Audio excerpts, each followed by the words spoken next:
جائیداد کے مسائل ہر گھر میں جہاں ابا جی مرتے ہیں وہاں جائیداد جھگڑا شروع ہوتا ہے۔ اب حضور اکرم صلی اللہ علیہ وسلم نے اس وقت کیا فرمایا تھا؟ آپ نے فرمایا دیکھو بات سنو، میں تمہیں ایک بات سمجھاتا ہوں۔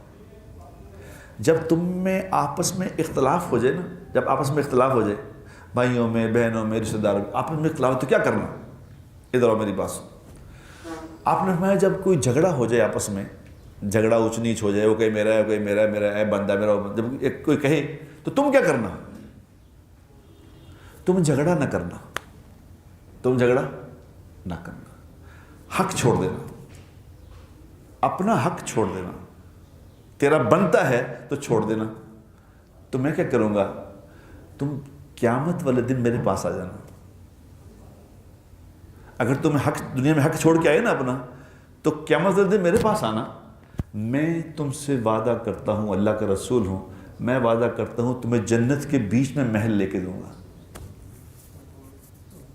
میرے پاس آ جانا، لڑائی نہ کرنا، جھگڑا نہ کریں، میرے پاس آ جائیں، حق چھوڑ کے آئے۔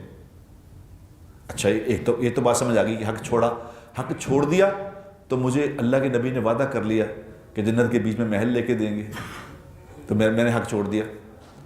اب دوسرے کو بلایا، دوسرے کو کہا کہ دیکھ تیرا حق نہیں بھی بنتا، تیرا بنتا بھی کچھ نہیں، خامخائی سر ڈایا تو ہے بھی کچھ نہیں، تجھے پتہ ہے کہ میں غلط کہہ رہا ہوں، تیرا کچھ نہیں ہے، تو تو بھی جھگڑا چھوڑ دیں، نہیں بنتا پھر بھی جھگڑا نہ کریں، تو بھی میرے پاس آ جائیں، میں تجھ سے بھی وعدہ کرتا ہوں اللہ کا رسول، تجھے بھی جنت کے ایک کونے پہ تجھے بھی ایک محل لے دوں گا، جھگڑا نہ کریں۔ کیا چیز تھی یہ جھگڑا کیا چیز ہوگی کہ اللہ کے نبی جس کا بنتا نہیں اسے بھی کہہ رہے ہیں کہ تو بھی نہ جھگڑا نہ کری، میرے پاس آ جائیں۔ اب میں روز چونکہ دیکھتا ہوں لوگوں میں، چونکہ اسی معاشرے میں رہتے ہیں، یہیں لاہور میں پیدا ہوئے ہیں، لاہور میں بڑے ہوئے ہیں، لاہور میں یہ وقت آ گیا ہے، سارا لاہور ہی جانتا ہے۔